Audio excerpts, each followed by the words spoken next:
All right, welcome to another DFW Running Talk. I'm Chris Detzel, and today's special guest is Jim Dietz. Jim, how are you? I'm doing great. Thanks for having me on, Chris. You're welcome. And hey, look, it's a pleasure, and I'm so excited to have you on because several times have I been running with a group of people, and I meant to tell you on this, I call it the pre-show. A few folks would be like, "Have you talked to Jim Dietz?" I was like, "I don't even know Jim Dietz," and so I've heard about you a lot. And Jose Lopez has mentioned you several So, times, and yeah. he's been wanting me to get you on as well. And I guess a few weeks ago, you come up to me and goes, "Hey, are you Chris?" And I was like, "Yeah." And you introduce yourself, and I was like, "Sweet, I've been wanting to talk to you, actually." A meeting of the minds at a Plano Yeah. Pacers race. Yeah, at Plano Pacers. I love Plano Pacers, by the way. Great group. Great group. I've been running with them since probably 83. Like, I've known about them for a long time, but this is my first year to start running with them, and I'm impressed. It's a well-run group, great volunteers, great guys that have run it over the years. You can guarantee it's going to start at 8 o'clock on the last Saturday of the month. You're not going to get a short course ever. The courses are marked. Ken Ashby will never let you have a short course. If you want to run 5K, you're going to run at least 5K or whatever distance. After you run, you go to your car to get a Gatorade, and the results are already uploaded. It's amazing. It's a great group, and it's 12 races a year and workouts throughout every Tuesday there's workouts and there's prediction runs, and it's really a great group. Yeah, and it's not expensive at all. It's $60 or less. Yeah, for the year. And I was like, "I think I got a family." So I signed up my son and my Yeah. wife, and so it's a little more than that. But yeah, it's like ridiculously cheap. One race will cost you $50 in Right. general. And a lot of them they have a lot more logistics with Yeah, police they're great. and all that. But if you want to just test yourself, and in the winter, you'll be going longer. In the summer, you'll be going shorter. And if you want to read it, yeah. And you can have a high level of runners out there. There's been world-class runners come out there. A lot of people have run through Plano Pacers. It There's impressive runners there almost every time. So I'll tell you a little story and we'll get into your journey, I promise. I'm 50 and a lot of times I can go to these races that have 3 or 4,000 people in Dallas and potentially even get first in my age group at Right. 50. Just out of hundreds of people, I get Right. first and I'm fairly fast. I'm not Jim Dietz fast. We'll get into that in a little bit. But if I go to Plano Pacers, at best, I'm going to get third place in my age group. Yeah. There's a lot of guys show up, a lot of serious runners that are and they're in the woods a little bit, and they come out and they show up there the last Saturday of the month, and here it goes. Yeah, it's an impressive group and impressive runners come to that. And so no doubt about it. And I was just talking about that the other day. Now, look, like I said, a lot of people have been talking about you and I've been looking at some of your times and they've been impressive. When you came up to me last week or 2 weeks ago or so, whenever you and I had a conversation, you were like, "Yeah, I used to work at, what was it? Yeah. TI." Can't get the two letters out of my Yeah. mind, but you used to work at TI and you were telling me a little story about how you guys used to run and stuff like that. So I want to hear about that, but I want to hear about how you got into running specifically Yeah. and just let's start talking about it. Okay. I started running in 1980. I was in college. I was 20 years old. I saw a movie about a guy running the New York City Marathon, and I'm from New York. I grew up in Yeah. Queens. And I said, man, I want to do that. So I went out and ran that day. And my family were pretty athletic. My sister was a very good runner. And I went out my first day, and I don't know, I did 8 miles or something. And I'm First like, day? yeah, I was fit. I wasn't a Yeah. great athlete, but I was fit. And so I started then, and I guess I never really stopped. And I say that because even though I've had times where I haven't been running, Yeah. a runner is a runner. In the back of your mind, if you're a runner, you still want to run again. I started in 80. I ran in college for 1 year. And when I was in college, I was in upstate New York. It was brutal cold at Clarkson University. And I received a snail mail from TI. They wanted me to come down and visit them. Yeah. And I came down in January to visit them. It was 75 degrees in Dallas, and now it was below zero, I'm sure, where I was going to school. So I said, man, this is the greatest place in the world. I got to come down here. Now, to clinch it, at that time, corporate running was Okay. big enough that there was big meets out in California every year, regional meets in Dallas and other cities. And it was a postgraduate area that collegiate runners ran in and competed on. There's some, obviously, the really top guys were trying to go professional, but a lot of people would get into corporate running after they graduated. And TI had the best team. And on Runner's World magazine was a picture of a lady from TI running. And I read the article. I'm like, man, oh man, this sounds pretty good. So when TI recruited me, I'm like, I need a job and Yeah. it's warm and I can run.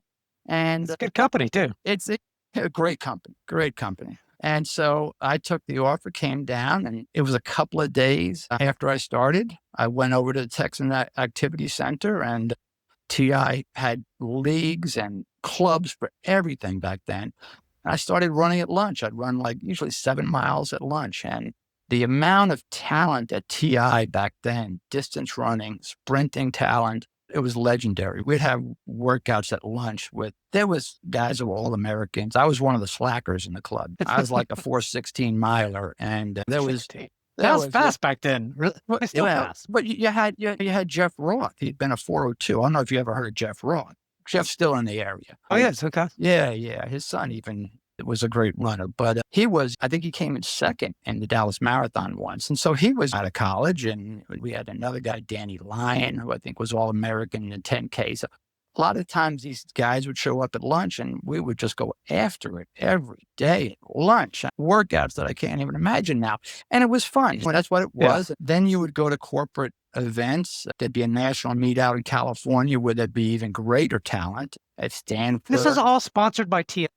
It's TI funded it. TI funded it. Other companies funded it. You worked for a living. I was an engineer, but I worked hard. Yeah.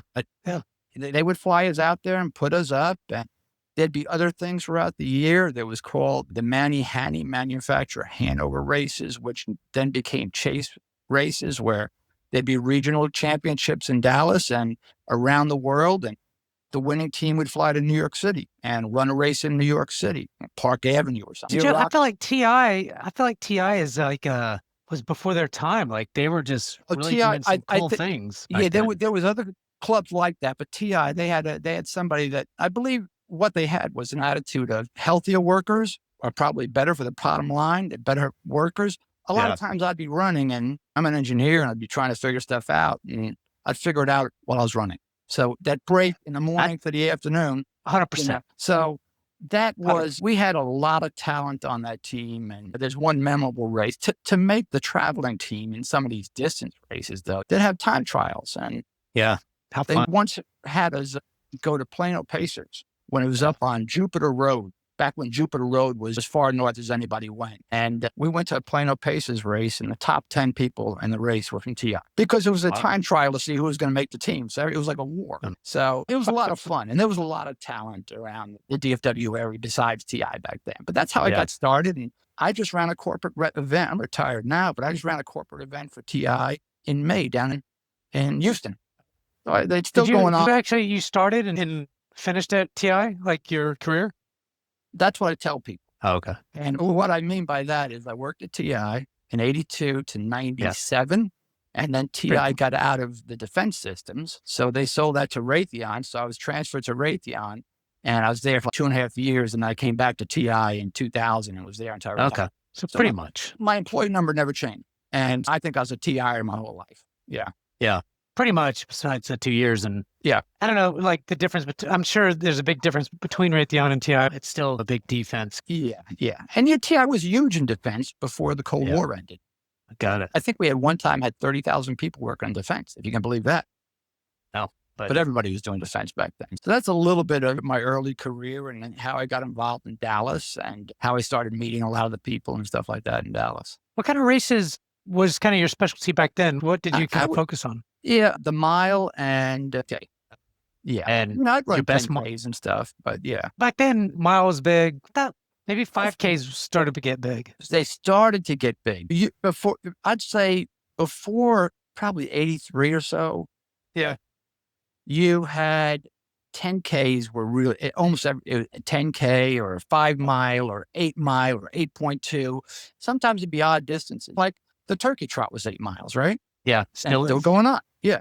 And 5K anyway. kind of came on and it opened up racing to a lot more people because 10K was somewhat challenging. And a 5K and a 10K, there's a lot more thinking going on in a 10K. So it's easy to, 10Ks are tough, man. 10Ks are tough, especially in the weather. When you get hot down here, 5Ks nights, you can think I can make it through this somehow or other. Yeah. So I was like a 5K and 10K. I did a couple of marathons, but I'm not a marathoner. And I think because you do a lot of 5Ks now. Now, did you What was kind of your best kind of times and stuff? Out of I ran curiosity. a 15:11.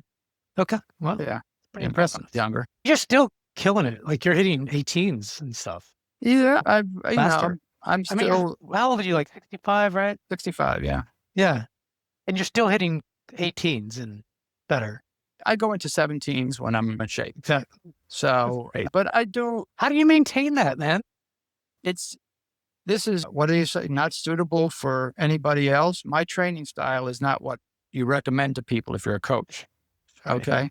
I enjoy running a lot and I enjoy challenging myself. So my training strategy, and Jose Lopez even tells me about this. He goes, you can't Yeah. run hard like that all the time. I'm older than Jose. I could tell him what's what. Yeah. You're a little bit older. Yeah. So I generally run hard and easy every other day, which is not recommended by Oh, anybody. So I'll have a tempo, and I do a lot of tempo runs, a yeah. lot of tempo runs. I'll do 5, 6, 7 miles hard with maybe a warm up or something. And then the next day might be 6 or 8, relatively easy. And so that kind of always keeps you sharp for me. And I enjoy it. I just enjoy the challenge every day of setting a Nice. goal. Yeah.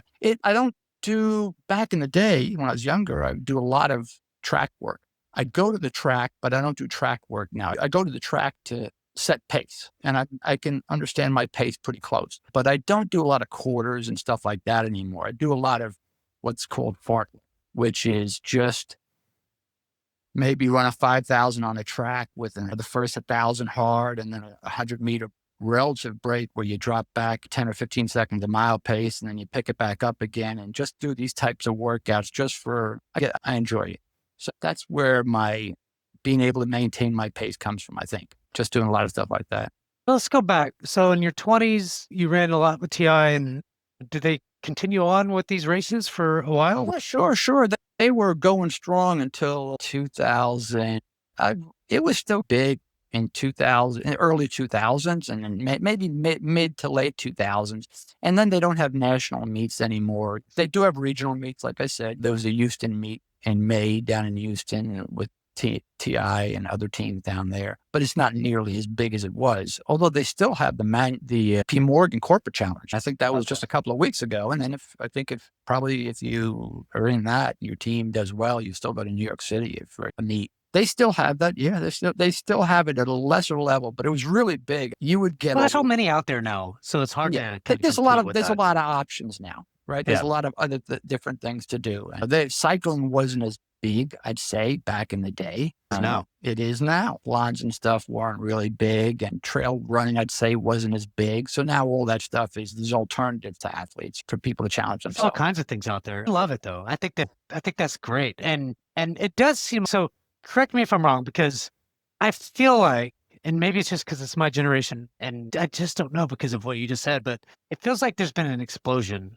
in the running community over the last several years. So, I know it's been going on for a long time. Obviously, you did it in the 80s, and there's a big group of people that were doing it in the 80s, but it seems like there's races for everybody. There's like, I'm looking at these running clubs, and there's literally 50 or 60 running clubs in DFW. And Right. like, I look at this one running club, Run It Up, for example, and they only run a little bit, let's 5K, but there's literally hundreds of people there every time. And, you got Pegasus, you have the Sloths, you have WRC, you have Fort Worth, the Well, Cowtown, the Plano Pacers, the Plano, all kinds. I just keep going on. Prosper's got one. I'm up in Prosper. Yeah. Prosper's got a running group now. Yeah. So it feels like everybody's running.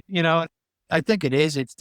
I think one of the differences probably is there was less groups back in the early 80s, Yeah. but they were probably, I'm going to say, more exclusive. And by that, I mean, it was much more competitive and the world's opened up more. And there's a lot more people that are competing now. You can't get into the New York City Marathon now, except for you have to have a lottery or have a time. That something with like that. Boston, for example. Yeah. Yeah. And Dallas sells out. The Dallas Dallas now is selling BMW out. sells out. Yeah. So, if you're not locked in, when you start thinking about that in October, it may be too late to get into Dallas, That's which right. is a great race, great put on. What a great team. I love it. I love it. Yeah. So I think it's a lot more people. It's a lot more inclusive now. And I've heard you say it on another podcast, the COVID lockdown kind of running remained an option. Yeah. To get outside was a good thing and running remained an option. And some people maybe got introduced to it that hadn't been experienced before. It's a social thing. It's a healthy thing. It does good for your mind, I think. Yeah, it's interesting. I was talking to one race director and he's look, it started to really boom in 2018, 19, right? It just, you start to see a big uptick. And then obviously during COVID, it just died. And then You have to find a race. You have to find a race, and you were able to find some of them, but they were under the radar. it was difficult. You had to spend some time and effort actually finding Yeah. something that you can go race. But then he did say it took a little bit after COVID because people were still a little bit hesitant. But now he's a man, it's all full on. It's hard to even keep up. Yes.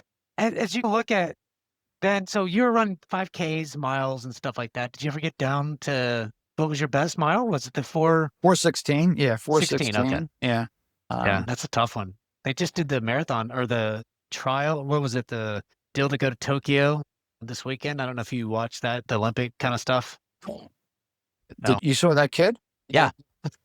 It's the most amazing performance of a high school athlete ever. I know. Like it was a 1500. It was yeah. The 800. He did 800 that's right. in 142, which is the fourth Yeah. fastest time in the history of the United States, the 18th fastest time in the world. And he's 15. He's got to go back to school as a junior here in a couple of weeks. I saw that. I Shocking. watched it actually. Shocking performance. I think that what do you attribute to all this fast speed nowadays? Do you think it's technology or people are just getting faster? People are always getting faster, right? Always. People are getting faster. Yeah, people are getting faster. It's not news if people get slower. Okay, Yeah. so there's more people at work, and there's going to be unicorns pop out like Cooper Lutkin House. And so the shoes definitely make a difference. When I race, I wear the carbon plated shoes. And when you the first time I ever put a pair of on, I felt like I was cheating. I was willing to cheat if that's what Everybody it took. is. Everybody's wearing them. It levels the playing field. So that helps. I think that's probably a big part of it, the shoes. But when you raise the bar, when you see somebody else do something like it was before the super shoes that high school just started breaking 4 minutes again. That wasn't done for a long time. And now there's a wave of them doing it. Yeah, it's crazy now. But somebody had to break back through that. They hadn't done it since the 60s. And all of a sudden, I think it was Alan Webb was the guy that did it. And now you have I think there was 2 guys from one high school did it this year. So it's shocking. We had a guy from the Dallas-Fort Worth area do it a couple of years ago, Reed Brown. So when people start to see that barrier broken down and it really doesn't mean that much, there's a lot of psychological stuff in running where you're mentally not sure if you can go through. But if you see somebody else can, let me see. I'm probably not going to die, so let me try this out and see what happens. And Somebody else did it. somebody else did it. Maybe I can do it. Yeah. There's this guy at Plano Pacers. His name's Mike. You know him, I'm sure of it. He's about 59. He's an attorney, lives out in Plano-ish Oh, area, Mike Held. I think. Yeah, Mike Held. Yeah, that's right. Yeah. I talked to him and I can never beat him yet. I get close. It's Like a runner. Yep. he's a great runner. And I was like, I know I'm going to beat him one day. Like, maybe it's because he's getting older and I'm not. Yeah. He's not slowing down 9 years that younger. much, though. You'd have to speed up or get in shoes or something like that. But the 5K, I've got to try to. I was sticking with him for the first mile or two. So it was what you said, and then he beats me. But it's kind of like what you said. Okay, I'm going to stick with that guy. And then I'm doing it for a minute, and then he still beats me. But eventually I'm going to get him. Yeah. Maybe it's because he turned 60 or 60. I don't know, whatever. I'll beat him Yeah. one day. That's why. what challenges you to say, maybe I can Just- be a little more uncomfortable to try Yeah. to stay a little closer to him. And yeah, that's what you got to do. Yeah. And I have been doing a lot of those 5Ks this summer just to help in my half. But so did you ever get into half marathons or full Oh, marathons? yeah. I do have Okay. marathons. My season I've done 3 marathons. My first one I did when I was in college. I had a guy I ran cross country with, and he was heading out to the West Coast. I was coming to Texas, and he had a car. And 2 weeks before the Boston Marathon in '82, he goes, "Hey, you want to run Boston?" And I said, "Yeah, let's do it." And we were bandits. We didn't have numbers. Yeah. And so 2 weeks before it, we figured we should probably do a long run. So we went out and did a 14-miler, and we figured that'd be fine. And we went to Boston and ran it. And that was my first marathon unofficially. You And made it? I loved it, except for Really? 23. I made it to 23 miles pretty comfortably. And then I had a Okay. struggle for the last 3 miles. And it was a real struggle. Yeah, those last 3 made you probably feel like death, basically. I made it all the way through the hills and Heartbreak Hill and all that. And then I really struggled. I liked it, but most people really enjoy the marathon. They challenge Yeah. it, but I think. Yeah. I'm a little bit different in that do the marathon, but I like to do other things. I like to race throughout the year and challenge myself throughout the year. I usually treat say September to February as my long distance season. I run half marathons in Dallas. I do like the Austin 3M. I do the DRC to Dallas, the Austin 3M, Austin International now. And then after that, I've done Cowtown a few years ago. And then the rest of the year, I start doing 10Ks and stuff and wind my way down to the miles and then wait to build back up again. So I do half marathons in the season in Texas. Yeah. Yeah, I'm a big fan of the half marathons myself. I've got one coming up in September. It's a downhill in Utah, so I'm Okay. cheating a Right. little bit. That's But okay. Yeah. look, I want to hit really fast. I'm trying to hit a 125, so we'll see if I can Right. do it Okay. now. All right. Very good. But Yeah. but yeah, do you have a specific half that you like the most, or I think two of them I like the most. I love Dallas. It's a great operation and I love the city and I'm out here in Prosper in the sticks. Yeah. I love Dallas and I know the logistics of Dallas and the logistics are pretty easy. I've done New York City. Those logistics are pretty hard. And then, so I usually do that. And then I'll go down to Austin and in the third or fourth week of January, I'll do the 3M. It's now called the Austin International, which is I did it last year. Yeah, Yeah. it's a fun race. I like that. Yeah. It was tough this year because it was so cold and windy. It was it was cold. Yeah, I remember at the starting line, it was 28 or 29 degrees at the start. I'm And okay with that. And Yeah. windy. I'm okay with that at the start because I know I'm going to warm up. I'd rather have that than 65. So I do those. A couple of years ago, it was a corporate thing. I ran Cowtown with TI. So that's what I do. And I don't do too much of the traveling ones, not for any reason other than I get my fill of them in Texas. Yeah. And I enjoy the ones in Texas. How do you train for a half? What's your kind of philosophy? Year round, I probably do say now. I got a little hamstring problem came up a couple of weeks ago, and I finally started to take time off, and I'll just take time off until it goes away and I'm biking. But this time of year, I'll do 50 miles a week. But the second it gets cool, I'll start doing 60, 65 miles a week. And I'll do that week in, week out. I'll get a couple of 70-mile weeks in there, but most of those runs are pretty intense. I might go the whole week and get, say, 65 miles, average 7 miles for the whole week. And this is a lot of long runs, a lot of long, I say long for me for a half marathon, 8, 9, 10 milers at a pretty good pace. And that's what I do. I just Six, decide 7 or 8 minute miles? 7-minute miles. Yeah, I'll do the whole week. We'll average 7-minute miles. Pretty fast.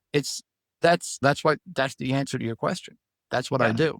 I run a lot of stuff at sub 7-minute pace. That's crazy. And it works for you though. And it works for me. It You've wouldn't been work doing for this for a anybody long else. time. It wouldn't work for maybe somebody else, but that's what I do. And then you get a big boost. This weather we have here now, while it's relatively good for Texas, this is Still hot.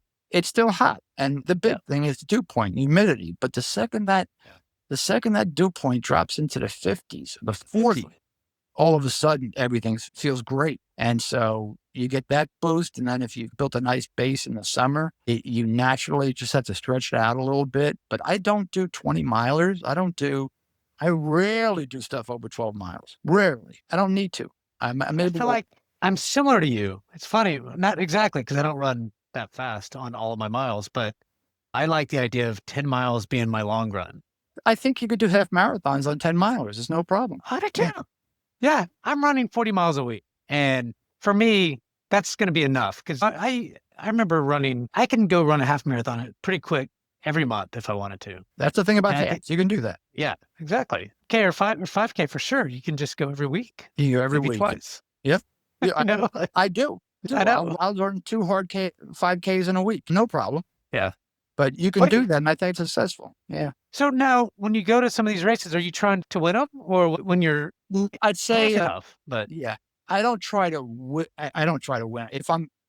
I generally don't want to win a race, and the reason I say that, and sometimes I do, because I probably won't push myself as much. I always like to chase somebody, and so I'm generally competitive in my age group, but I'm not gonna. You go to the Dallas half marathon, and there's a lot of people in Dallas, but what are you running nowadays? What's your half marathon time? just under 120. Yeah. Dude, you're probably winning all your age groups. Yeah, I generally do. Yeah. Say nobody, but it's rare to find somebody 65 plus hitting 120s or below. Yeah, there's part of it is some of them don't run anymore. Yeah, of course. That's part of it. And I have this hamstring injury. I stay generally injury free. Or if I do get an injury, I'm able to cross train. Like I'm biking now, and I'm Yeah. biking with as much intensity as I would if I was running. So I don't lose cardio at all. And yeah, So one thing I want to talk about is consistency. You've been doing this for a really long time. And I mean, yep. you've stayed injury free. One, let's talk about the injury free. Is there anything specific you do? Is it the cross training? Anything you can contribute? Yeah. I get this question a lot because the amount of people in the age group go down as you get older. And I use the analogy of, let's say there's a guy in the NBA, he's 7 foot tall, and they go, "Hey man, how'd you get to be 7 feet tall?" I don't know. I didn't do anything. So this is what I was blessed with. So my biomechanics are, I have flat feet, I have Morton's toe, but I'm able to run pretty much injury free. I get things, I had a stress fracture in my femur last year, but that was because I was overdoing it. But I'm generally injury free. And I think it just has to be, that's a good car. That's one that was made on a good line. It's a Honda versus a car that has problems or Or something. Toyota, Yeah. whatever. Or Toyota. Yeah. Yeah. So it's not a car that's the first one off the line and they're still trying to get the tolerances down. So I'm able to run and it doesn't seem to bother me. And I bounce back pretty quick from workouts. So it's just Do you, something I have. do you But find as I don't stretch. I don't stretch. Don't yeah, cross train unless like I'm doing now because I got this nagging hamstring. So now I cross train, but I don't do it. I'm not saying you shouldn't, but I don't. yeah. I don't feel like you're a good influence here on the audience. What's that? I'm not a good influence. I No, said yeah, you're being a bad influence here. yeah, No, right, I'm just right. joking. It's I am I mean, consistent though, so I do. talk about that. I guess my question is, you could talk about consistency. It is really hard for all those years from you were doing it as a high schooler all the way until today. You're Yeah, I've taken 65 some years old. time off. There's a story, a sub story in there where Yeah, let's do it. I've taken, and I've always been a runner since I started running in my mind, and I've always wanted to run. But there's been times like towards the end of my career, I quit running and I put on a lot of weight, to tell you the truth. Yeah. And of course, What because I was happens? eating the same. But the key was I retired and I said, I got to get back into shape. And I knew a trick that would work. If you exercise, you lose weight. I knew it worked. I didn't have to believe anybody or anything. I Yeah. had that experience by myself. Yeah. So I started walking. I started running more. I started losing How weight. much weight did you gain? How much? 60 pounds, Damn. Okay. 60 pounds. But when I started running again, when I retired, I haven't What did you retire? 60? 10 years ago. Oh, 55. Yeah, 55. Yeah. That's nice. Yeah, it was nice. It was nice. I was blessed with that for different reasons. So I started to get healthy again and get priorities in my life right. And I knew it was going to work. So I did it. And slowly the weight came off and You didn't stop. I didn't stop. And weather doesn't faze me. Hot, cold, whatever, Just hills, not. whatever. I'll go out every day. I go out every day. It doesn't bother Yeah. me. If it's Sounds like my raining, wife. yeah, I'll go She out. doesn't care. No, I don't care. I don't care at all. I got the clothes. I got different shoes. If they get wet, I got different shoes in rotation. No problem. So I'm consistent, very consistent. Yeah. How long did you take off? Took off over 10 years. Yeah. Oh. Really did. I was racing pretty competitively and when I was 43. Okay. And then I started to fade out and didn't run consistently. And I picked it up at 55. So I took 12 years off. Wow. Yeah, almost Okay. You 12 picked it back probably. up at 55. I picked it You back actually, up at 55. Yeah. I think at that time, life can get hard, right? Who knows? Yep. People, it's funny because I look at some of these college kids that did amazing things in college and they get scholarships and they go out and they're now having to provide for their family, have a family, find a job, and just Yeah. throw them. And it's hard. And a lot of what I've seen too is I didn't really start running. And I ran in high school and stuff, but I really didn't start running until I was 37. So I quit in my 20s Right. and then just didn't pick it up again until 37. Really, I never did that much distance. 5K was probably the most, 10 or whatever. But I saw a lot of 40-year-old men realize, oh my God, like I'm just really overweight and out of shape and I better get doing it. And I find that 40-year-olds plus are way into more running. It's so competitive. Yeah, yeah, Crazy. it is. Yeah, to win your age group in a Masters is getting tough, right? Yeah, there's a I'm lot not of going to guys win out Masters anymore. there.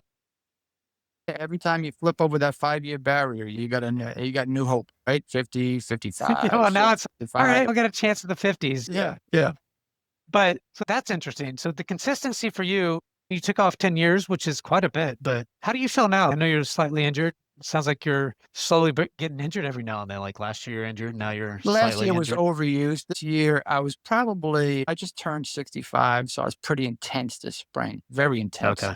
Yeah. Trying to do some times when I just turned 65. Since I don't take stuff off, it's been going on for 2 months. And I finally Okay. just decided I'd like to be injury free, bug free. And I know it's going to go away. It is not that Yeah. severe. It just hurts. And Yeah. so I decided, hey, I might as well take the time off now. It's hot. I'll bike. I won't lose too much fitness, and Yeah. I'll be back on it. And I can get serious about going longer in the fall, which is the nice part of the year to run. This time is just putting in your miles to be able to enjoy the fall. I agree. Like if you can get some fitness into the summer, man, you're gonna be like you said earlier, like you're just gonna be flying or feel like it anyways in the Yeah. Oh, you will. winter time. Yeah. You go further, faster, everything. So it's a more enjoyable. Yeah. Can you name a race that you just was the most amazing race? What's your best race ever that you can think of? Well, best race ever. Good question. I tell you, I I like Dallas. I like the Dallas half marathon a lot. So Is there a specific time, like a yeah, year that you ran it and you're like, "Oh my god, it was so good yeah. because of." I ran it was a couple of years I ran it this last year and I didn't do that great. But I think it was a couple of years ago I ran like a Pretty hot, by the way, this last one year, but yeah. yeah, that's got me.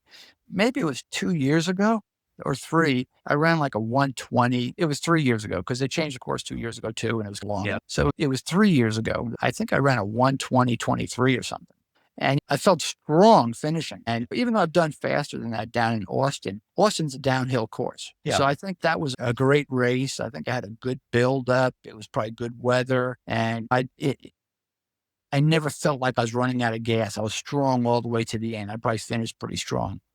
I've had some pretty good races out of Plano Pacers when it gets into the fall Yeah. and you get the nice weather and you just, that all the summer training is coming through and it cools off. And it's got a couple of good 15Ks out there getting ready for marathons, the half marathon season. Yeah, I do the shorter stuff, but I think the more memorable stuff is probably the longer stuff because you got a lot of time to deal with it. You got to have a lot of perseverance. You're out there an hour and a half and you got to That's kind right. of redline it for an hour and a half. It's memorable. Yeah. I remember, I don't know if it was 2 or 3 years ago, I ran that half I was telling you about in Utah. It's the downhill, it's a rebel race. Okay. And so it's probably 2,800 feet of downhill for the half marathon. I think it's 5,000 feet of 5,000 feet of for the full, which I don't recommend, but do it if you want to. It's fine. But I remember like, I've never ran so fast in my life, like for 6 of those miles. Like I just couldn't believe it. Yeah, it was because of the downhill, but I didn't know I had that in me. Yeah. And so the last 3 miles were really difficult because it was no longer downhill. It was It was just flat. flat. And your Felt quads are uphill, shot. actually. Yeah, it's got hot, but it's those kinds of races I'll remember because when I look down at my time, it was like, for me, I had 6:13, 6:14, 6:13, 6:20, 6. I was Right. like, holy cow, like I don't. So I just, I felt, hey, I have that in me. And I ran a really good race like in Houston that next year, which was 2 years ago, I think. 2 years. And it was a fun race. And so I think there's always a race that you'll remember. And Yeah. that's Yeah. probably one I'll always Yeah. remember. Yeah. Yeah. One of the memorable things this year, did you run 3M or the Austin International? You said this last year? I did, yeah, Yeah. this last year. So the first both at water it. stop, I think the first water stop, I had a drink of water and it had ice crystals in it. Okay. The second water stop, it was a solid block of ice. I guess they put the water out the night before. And it got better Yeah. as it went on, but that was pretty memorable. The start of that race was pretty memorable, but like the temperature to be 28 or 30 to start is fine for me as long as I know I'm gonna warm up pretty quick. I started off that race really well. I was really cold. So I remember it just being freezing at first because of the wind. Then it got better. But then my hamstring or something just tightened up at mile 6. So I had to start walking. And probably for not half a mile, but probably like for 6 minutes, I was like, then I started going again and I started feeling a little bit better and then got going again. But that's never happened to me. Like I've never had that happen to me during a race. So Yeah. could have been the cold or I don't know what it was. Could have been sure. There's pretty good drop over the first 8 miles. So you got a bit of the downhill in Austin too. It feels great when it's going well. And then that It's wind like, turns into a pretty strong tailwind. When you, after about a mile and a half, you got a nice tailwind for a bit in Austin, which kind of makes it fun too. that's right. What do you have planned? What's your future of just the same old stuff or what? Yeah, I don't. My daughter runs. Okay. Matter of fact, she's come down and she ran Austin the last couple of years with me, the half marathon. And so she's moved to Chicago about a year ago and she runs up there. And we've talked about doing a marathon, maybe the Chicago Marathon. So maybe I'll do that, but no specific date. But besides that, I look forward to the weather getting cooler and then run Dallas and then probably the DRC, maybe Cowtown. We'll see. And then I enjoy just going out there for some of the bigger races, like St. Patty's Day is a good one in Dallas. I love the turkey trot, but I got a tradition of what I do on Thanksgiving, so I'm not around for it too much. But I like to go to Plano Pacers because I know there'll always be competition out there. You may have somebody come Always. out there that's still a strong runner in college, or you know you're going to get some competition. I know enough of the guys, you can pace off of some people. So I like to do that. And then I just like to, a lot of my satisfaction is just challenging myself on a regular basis. I get a lot of feedback and positive feedback from that. I like to say, I tend to do this. One of the things that some people have asked me for advice sometimes is like I do this for every workout, never mind every run. I have 3 goals for every workout or every run. And the first one is going to be, I should be able to accomplish that. I may have to hurt a little bit, but I should accomplish that. The second one's going to be, that'd be pretty good. And the third one's going to be, I use the word heroic. My daughter laughs at it, but third one's going to be heroic. But I'm going to try to get at least the first one. And if things go south on you, you can still get victory 1. And if things really go good too, and most of the time though, I hit all 3. But I do that even in almost every workout. So I do that throughout the week. I do that in races, and it helps you stay focused if things go south and still claim a victory. Yeah. I think that's a good mental state to be. Do you run with community at all with people or is it you Well, just do this solo? because I'm retired. And so I kind of get up and do my thing and go out. And I had the luxury of not having to work for a living. I go when I want to go, when I want to go. And while I run in any weather, if it's raining, I might give it an hour. And if it doesn't, yeah, okay, I'll go out. And I run Yeah. with people sometimes. There was up here in Prosper, there's a couple of running groups up here. The real one is the Prosper Running Club. But there was a bunch of other guys that formed a group on Strava. And we used to run like every Wednesday together and run races together. That's wound down some. But so I do most of my running by myself. Yeah. Yeah. You have your own philosophy. Not a lot of people run like you do. Every other day you're Oh, right. basically sprinting. Right. Yeah. It's not recommended. Not really But sprinting, but yeah, going hard every other day probably isn't recommended. But it's funny that you say that because my wife, like on Saturday, I ran 10 miles and I ran fairly fast with the group because they were running about 8:15s to 8:30s. And we did 11 miles. So at 10, I just said, okay, I'm walking the rest. I was so tired. yeah. I didn't walk the rest, but I walked most of it. But then Sunday, I always go out and run with Jose Yeah. at 6 a.m. on Sundays at Up sunset. there, Norfolk And or something. yeah, it's at White Rock. And Yeah. we go to Sunset Bays where we meet at 6 a.m. Okay. I know Anybody Sunset. wants to come out. And I was so tired. I guess it was yesterday. And man, my wife was like, look, Chris, you can't do that on Saturdays if you want to go do 10 miles. I got to get that in sometimes. Yeah, Maybe it's yeah. not 10, but so Yeah. I don't know how you do it. That's pretty impressive. And I'm not sure if it's recommended or not, but it works for you.